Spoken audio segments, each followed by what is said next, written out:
my recommendation to especially the young leaders out there: just put yourself out there with all your heart, all your vulnerability, everything that you think is part of your identity. The world needs to hear it. You're listening to Creative Leadership with Heart, a podcast that inspires people to take action and be the leader they were born to be. I'm Coach Rico, and I'm known for coaching and training executives, leaders, founders, and high performers at Fortune 100 businesses, startups, and more. I'm here to answer your questions about leadership and personal development while also asking you questions that can unlock your untapped potential.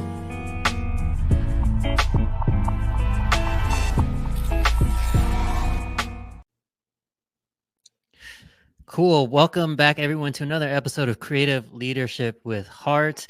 One of my favorite people and someone that I've been excited to talk to and have you all meet, a good friend of mine, Rapha Vasconcellos. He is a creative technology executive. He is formerly the founder and global head of the Facebook Creative Shop. Maybe you've heard of it. And then also where we met, Rapha was the VP of the creative studio at Netflix. Rapha, welcome. Thank you for taking the time to chat with me today. No, thank you. Thanks for having me. It's great to see you again. We've met at Netflix and we work together, but it's been a while. So it's great to share this time with you again. Yeah, absolutely. I was excited about this because you had a huge impact on me in the little time that we had together. So I know you'll have an impact on folks who are listening. So just to get started, tell us a little bit about yourself and your journey. So people probably know you from Facebook, probably know you from Netflix, but what was your journey as a creative? Where did you go to school? Tell us a little bit about that early days of Rapha. Early days of Rapha. But before I go into that, thanks for the kind words, Rico. You're always very kind. So I'm from Brazil, originally from Brasilia, Brazil's capital, and my early career started as a graphic designer. So I studied that in Brasilia, which is a government city, so doesn't have a lot of space for creative businesses. So I started my own, small shop with friends out of college. And very quickly, we decided to invest or to focus our work on interactive design. I did some advertising, but decided to focus on digital advertising, built websites and things like that. And after a few years, these interactive agents became, big. We did a lot of work. I moved out of Brasilia to São Paulo, which is the main hub, the main business hub in Brazil. So met all the creatives there, and was leading a creative team on this agency. And I always like to explore, the use of technology and creativity. And I was doing that in the early days of so what we now call social platforms. Around 2010, 2011, I don't know if people remember that, but there was this huge social network called Orkut, which is Google's social network that was only big in Brazil and India. And so we were using some of that, and Facebook came into the scene, and very quickly with this opportunity of building on top of their technology, using their API to build, creative ideas. And I decided to focus on that. We did a lot of experimentation, and then when they were expanding their advertising business, because I have done, work for my clients with their technology, they invited me to lead and start this thing that then became what is now called Creative Shop, which is a group of creatives helping advertisers understand the creative opportunities on Facebook platform. That then we incorporated, Instagram and WhatsApp and Oculus, all of VR, and then I moved to Netflix. So my journey starts as a graphic designer, doing digital, building websites, then digital advertising, then interactive design on these social platforms, then ultimately doing similar for Netflix. That's where we met. Yeah, you've had such a crazy and interesting career arc. Before we get into that, I want to ask you almost like a foundational piece. So, what was it? Was it a movie? What was the thing that made you fall in love with the graphic design or creativity? Was like a movie, you saw a book, a movie poster? Usually folks have like some sort of inspiration. What was that moment for you? Like, this is what I want to do. For me, it was vinyl covers.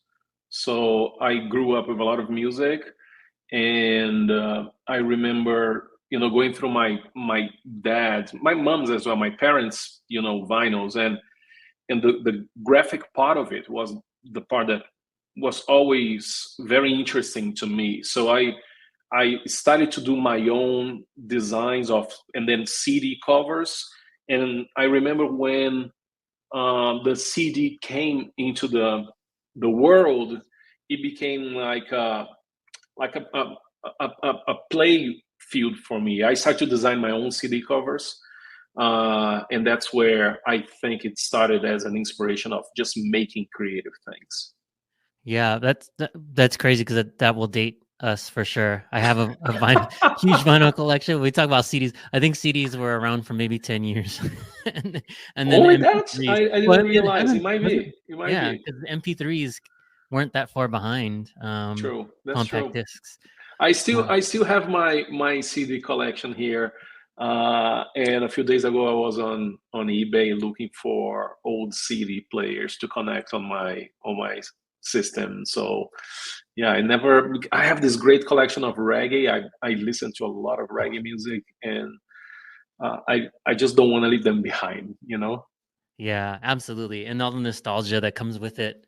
Yeah. Um, So thank you for that. So you went into graphic design and you were part of an agency. And there was also some things you were doing in creating communities for creatives. So when we first met, that was one of the things that I first talked to you about. I was like, oh, what is this thing you created? So tell us a little bit about what was the impetus for that and what was the goal for you creating these forums and these communities? Yeah, I early on I realized uh, that I learned a lot, not only from doing the work, but actually learning from other people's experience. And I realized that I didn't have a lot of opportunities to do that. There are not enough forums in Brazil, or at least the places that I lived, that I could meet and exchange ideas with other creatives. And so when I was living in São Paulo, I started to meet people that had the same perception, that we could create spaces for more exchange of ideas, creative, from creative to another creative.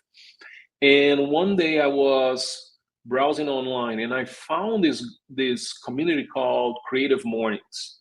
And I said, I looked, and of course there was nothing happening in Brazil. I reached out to the original organizer, and I said, you know what, I'm interested in doing that. And so as I was working on my regular job, I was also putting together these events, and just inviting people in Brazil, in São Paulo at that case, to meet once a month, to come together, have a breakfast, and someone from that community would share their work.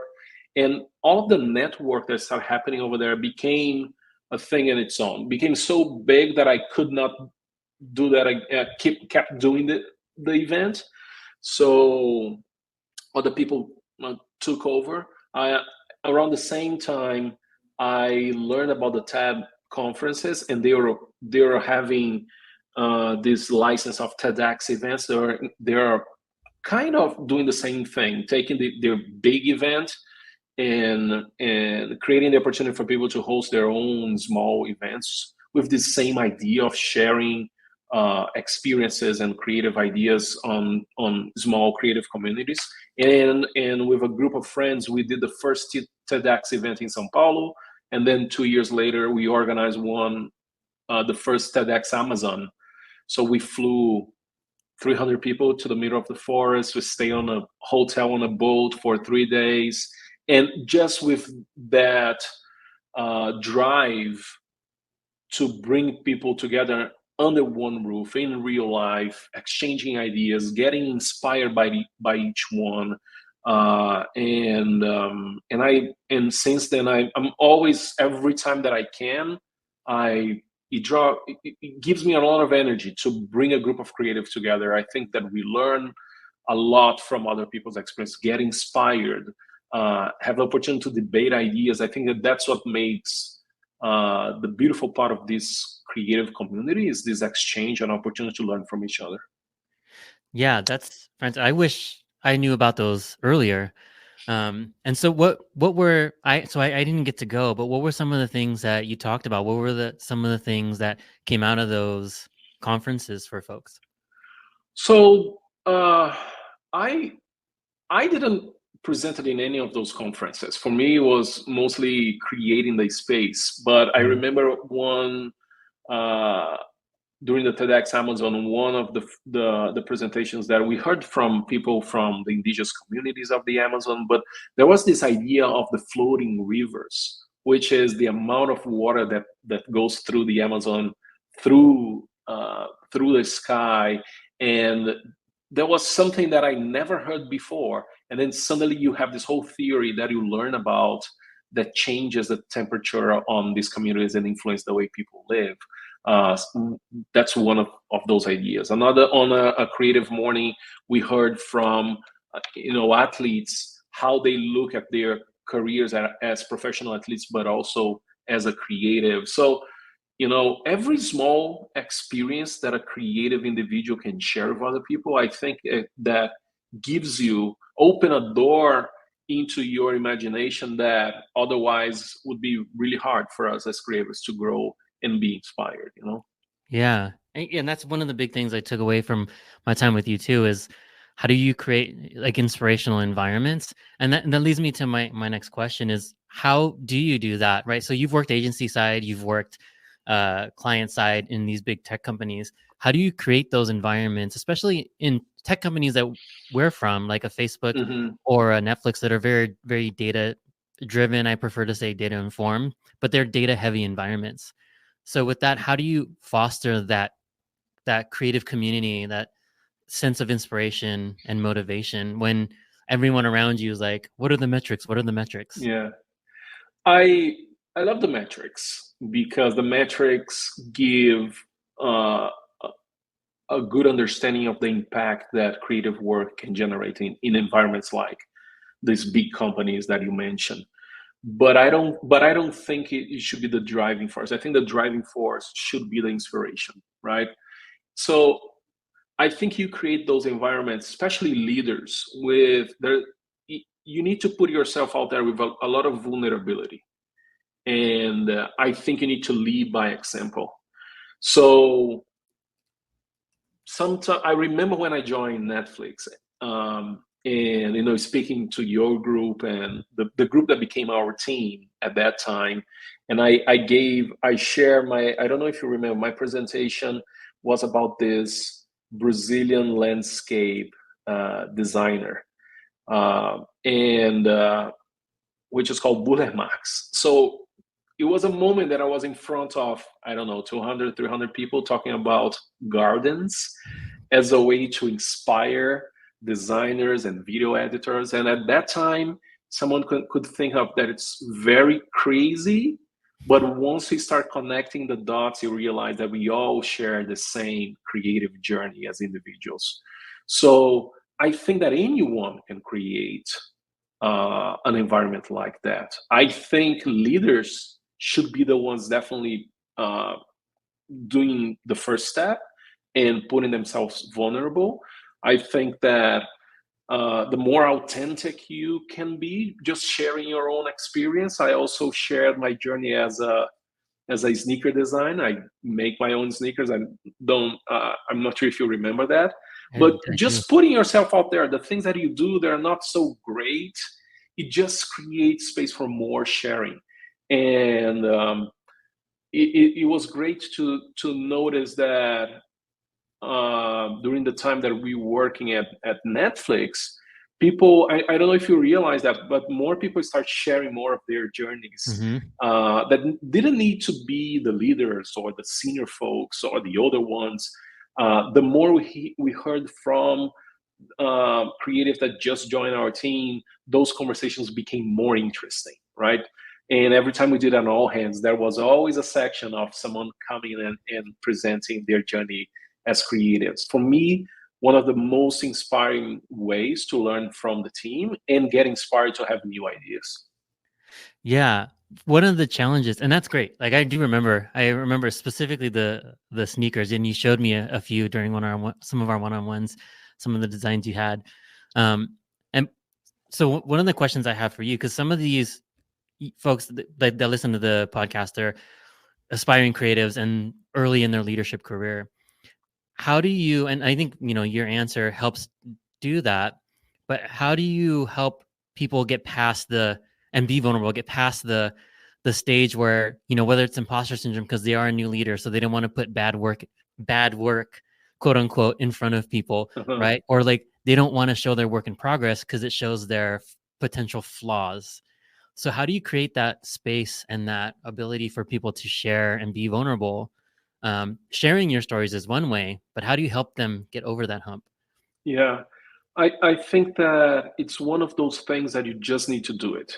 And I know that people, uh, sometimes leaders, sometimes members of the team, they might be afraid of what people will, how people will judge or perceive their work and whatever they're sharing. But once once you do it on the first time and you realize that that work is an extension of your thoughts, the ideas that you're putting out in the world, even the most simple piece of feedback is a gift to make your work evolve and grow with time. So I think that the minute you put yourself out there, you start to get much more than you actually realize. And I think is infectious. Once you do it one time, I'm pretty sure that you're gonna do it twice, you're gonna do a third time, and then it becomes part of your identity as a leader. So my recommendation to especially the young leaders out there, just put yourself out there with all your heart, all your vulnerability, everything that you think is part of your identity. The world needs to hear it. Yeah, that's great. And I think some people that make it hard for some people is the ego part, right? Where that is the thing I have to help people understand is if you're wanting to refine your craft, if you want to get better over time, that's what it looks like, right? You have to check your ego, and it's not personal. The feedback is almost never personal. It's always relative to the context of what you're trying to create, right? So if you know that like this is not a personal attack on you, you're asking for feedback on, does this manifestation of your thoughts and creativity and the ask actually accomplish what it's supposed to, right? Hmm. Not are you good at composition? It's not questioning necessarily those things, or do you have a good eye for this or that? And I think Hmm. that's the part that's hard for people, right? Like taking the ego out. So how would you help people remove their ego from some of these things, or is it important to? Look, I think the ego is it's something that you should learn how to work with it, right? It can be your own feedback loop into the way you look at the work and how you react to the things that you build. But checking your ego at the door, it starts when you ask for the feedback. When you put yourself out there and say, look, I did this thing, I would love to get your thoughts. And when and you invite the feedback in, when you invite feedback in, it's when you actually put your ego and check your ego aside for a while, right? It's an exercise. It's something that you should practice. And then with time, you're gonna realize that these are all tools that are at your disposal for your own growth, right? So I think it starts with you. Then once you receive the feedback, the second thing I would say is to learn how to process what you hear. Because someone might process it in a very critical way. As you mentioned, someone might say, oh, the feedback is talking about me. But when you realize that you can separate feedback for you and feedback for the work, it becomes manageable. right? Mhm. But something to practice. It's not something that we're going to learn. Some people might have more of a natural inclination to do it and be more open to receive. For me, it took a while, for sure, to understand that the feedback was not about me. It's about the work or something that I could do better. The work, the way you talk with people, the way you manage a team, the way you work with clients, the way you work with partners. But they're all they all add up if you want to a better version of yourself as a creative leader for the future. Yeah, absolutely. I think that's important, right? The vulnerability, opening yourself up to help refine your craft as a creative and as a leader. Um, so going back to a little bit on your experience, what were some of the biggest challenges you faced along the arc of your career, going from agencies in Brazil to leading some of the biggest creative teams uh, in on the planet? So, like, what were some of the challenges that you faced? Because that's part of it too. We're all human. Like, we've all, Yeah. and we've all faced challenges. So, I'd love to hear things that you faced, things you had to overcome. I'm very grateful for the experiences that I had the opportunity to live in my life. Again, um, living in different countries or working with people from many different cultural backgrounds. I would say that my first challenge was when I very early on when I realized that I was moving away from being a creative, being a graphic designer, being the person that was actually creating the piece of work to become the leader that will help people do their best work. That transition, it happened very early for me. And I wish I had more time and more mentors and more people helping me. But because I was starting in from the city that I grew up that didn't have a very strong creative community, I had to learn with a lot of failures how to become that leader for others, and that transition took me a while to realize that my value was the work that I want to put out, the work that I want to put out in the world was not going to happen through my hands, but I still had a role to play to enable my team to do their best work, and therefore all of us as a group do our best work. That transition was really hard for me. So I'm very sympathetic to everyone that goes through that moment in their careers, that they're leaving their role as a creative individual to become a manager, a director, a leader of a group of people, because you kind of leave some of your identity behind, right? You're not designing. I was not designing my making my art anymore or my ads anymore, but I had to translate some of that learning and that passion into a tool to enable other people to be successful, right? So it took me out. So that, I think that was one of the biggest challenges. The second challenge, that later on, these experiences of working at Facebook and when I was in Facebook, I started in São Paulo, then I moved to Miami, then I moved to Singapore, then I moved to New York. So I had this opportunity to work in different places, but in every one of those places, I had to learn how to interact with people, not only with a different language, but a different way to interact with them as a creative leader, right? So creatives in the US, specifically on the US Hispanic community, which was the group that I was leading at that time in Miami for Facebook, very different from the team that I ended up working in Singapore, in Asia, with many creators from India, from Thailand, from Japan, from Hong Kong, and and it was a huge exercise to put myself. And I realized that every one of those changes I had to almost give one step back, understand that I had to learn about that team as people first, not as a group that I was necessarily leading. I had to know the way they work, learn the way they communicate, learn the different ways that they give feedback to each other, to then learn, okay, this is the thing that I can contribute to the group. So my experience in moving from a designer to a creative manager early in my career then helped me understand what are the things that I could give to each one of those groups. So every time I was in a different environment with a different culture and different group of people, I asked myself, how can I contribute to this environment? What are the things of my experience or the things that I need to learn to be valuable to this group to help the group do better work and be a better functioning group, right? And this is also a challenge because you need to have in you and sometimes it's hard, this notion that you need to keep learning, you need to keep studying, you need to be critical to yourself and look in a mirror the things that you can improve. But in the end, now I look back and I see how much I've grown doing having all of these experiences in my life. I'm so grateful for them.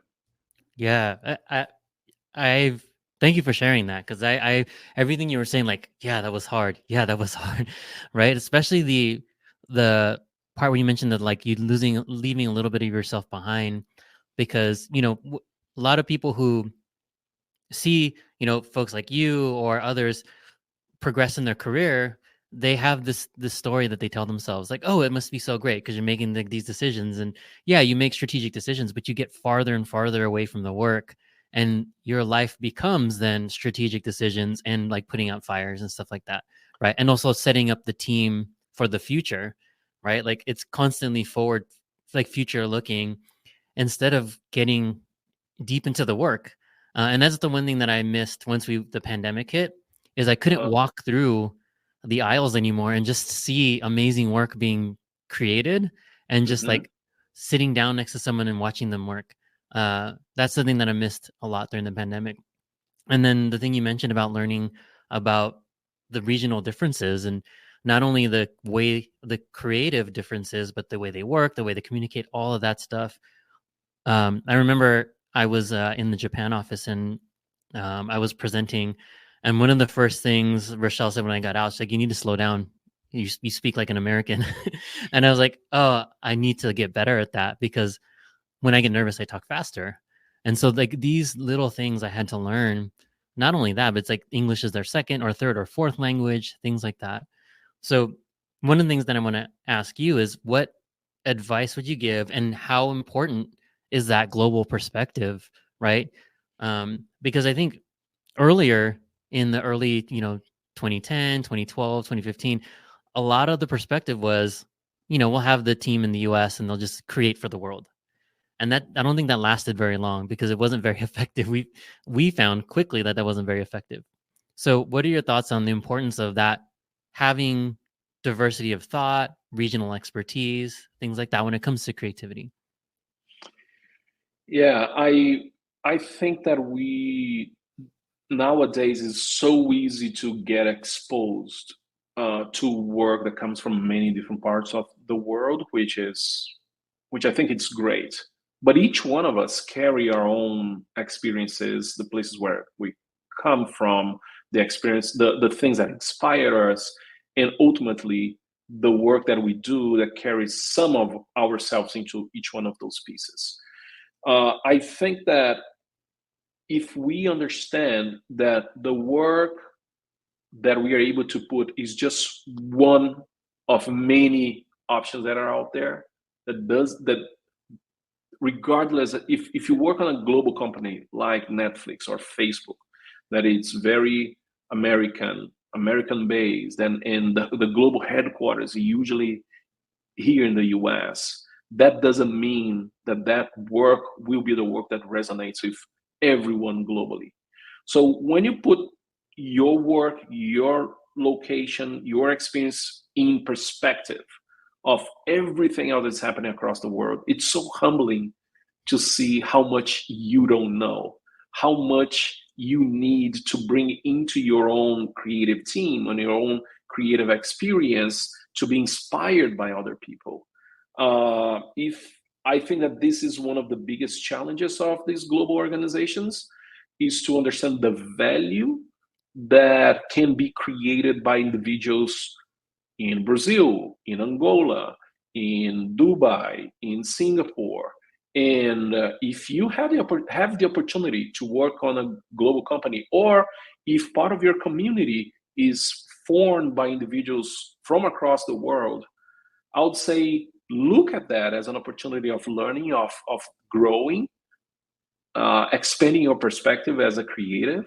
Maybe that will give back into, and will be reflected in some of the work that you do, right?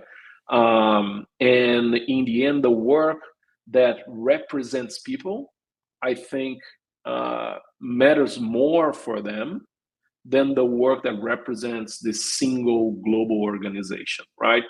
Uh, I believe in the role of creative teams inside these big companies, but their job is to go out in the world and bring into these global companies the perspective, the stories, Mhm. the the symbols, the signals that are out there connecting with people every day, and you can leverage them to make your work more successful. Yeah, absolutely. Like this lead me to a question that we didn't talk about, but yeah, the storytelling, the building connections is absolutely the main driver, I think, and that sometimes gets lost with folks who don't necessarily understand internal creative teams. Some people think of them as just hands, right, to create things, but it's really the perspective and the storytelling from whatever region and background that they have that they're bringing, not just a pair of hands. Hmm. Which brings me to my next question, and I didn't prep you on this, but I'd love to hear your thoughts on it. AI.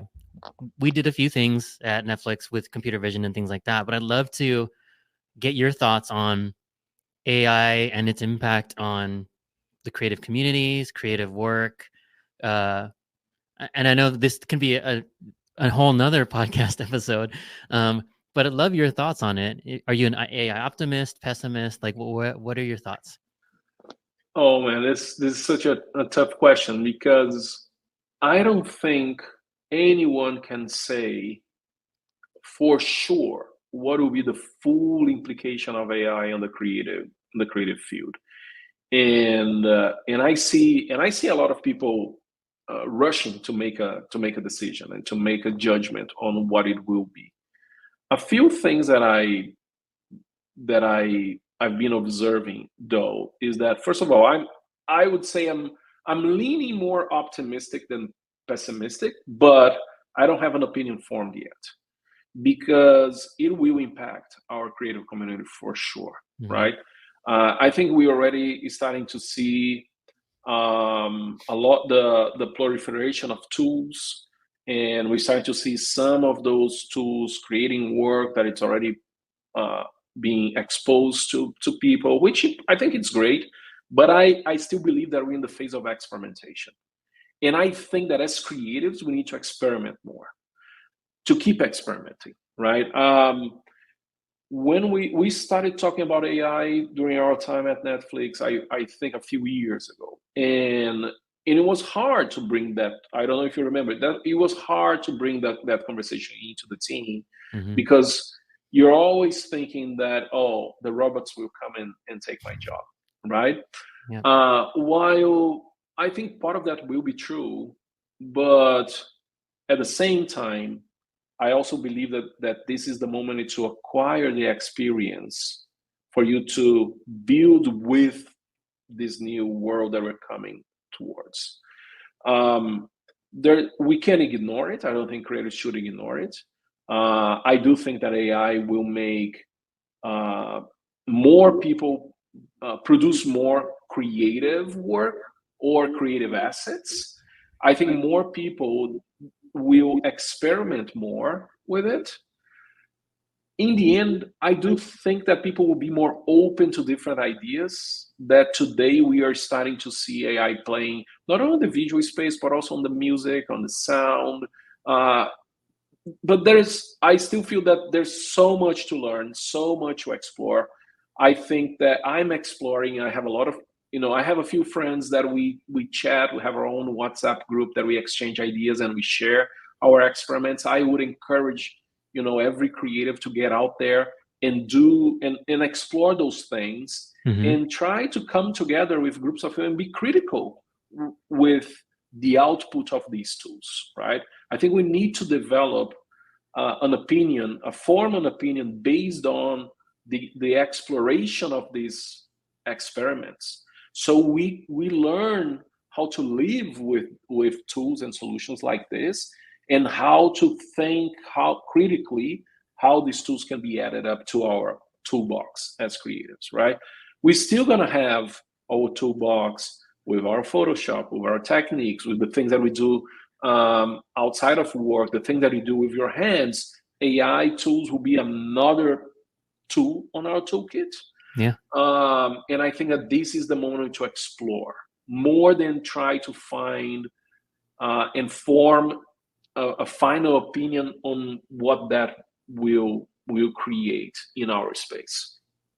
Yeah, I'm with you. I agree. Like finding community, and I have an opinion for now, Uh-huh. right? But as AI evolves, that opinion will evolve also, right? Because I've Mm-hmm. been experimenting, and I would say even in the last year, it's evolved in some of the output, but some of the things that are still missing for me are still missing, like the human stories, like building the human connection with the creative, whether it's the visual, the audible, or copy, right? Like it can create something that sure is fine, but using it as for ideation, thinking outside of your box, like for me, that's where, a lot of it AI can help because it helps me get out of my own bubble, but then know that this is just general stuff that it's coming up with. It's not, doesn't have a perspective.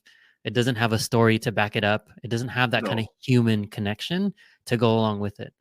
And it doesn't need to have the full story. So if you Right. think for one area that I'm exploring today with AI is how much the creative process can be different, how how much we can bring other people into the creative process that traditionally is not part of how we come up with our own creative work, but through AI, all the resources can come into the way we create the work. Hmm.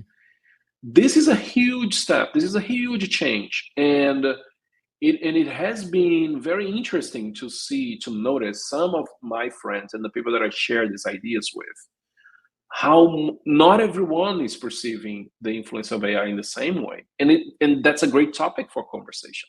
That's a great topic for debate, and you can only have those conversations if you get your hands dirty with some of these tools, if you try yourself, right?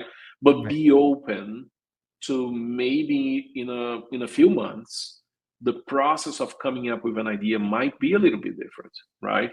And this will transform. It will be transformation worth celebrating, I would say, with the influence of AI. Yeah, absolutely. And it's so I'm not a graphic designer by trade.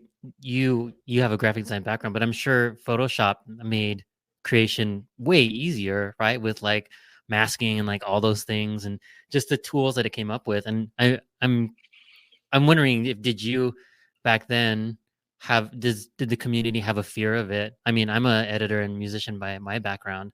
So yeah, was it the same feeling? Because like that's how I've been comparing it in my mind is the folks that didn't adopt Photoshop, not necessarily got left behind, but like their process might have become harder and slower than those that did adopt the technology and leveraged it to make their lives easier and help them do more creative things.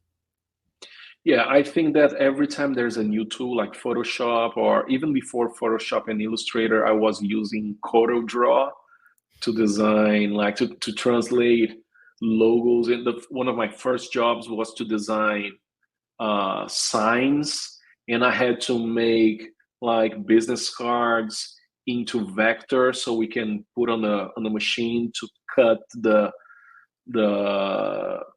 you know the adhesive, the substract, so we can build the signs of front of stores, which was very crazy to do. Usually we are doing very manual, but I remember that when those tools came into the trade, people were saying, oh, this is great, but maybe I don't need to adopt them fully.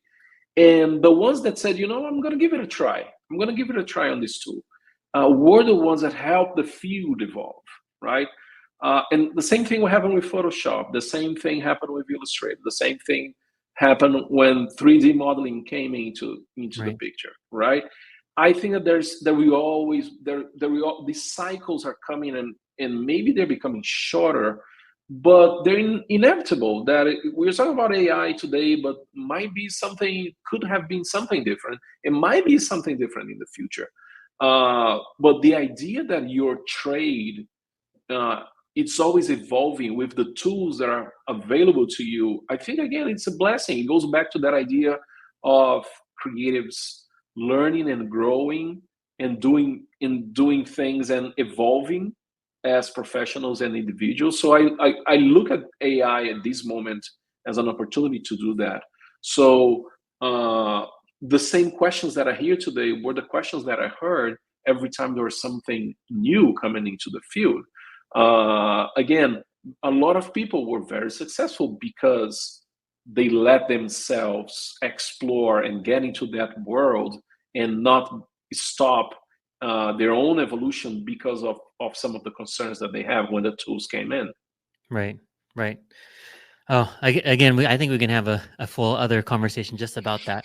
But I want to get into a little bit of we're at time coming at time, so I want to wrap up a little bit. But I want to ask, so Hafa now, what advice would you give the 20 or 22-year-old Hafa just Mm. starting his career, knowing what you know now? What advice would you give him? I have a few.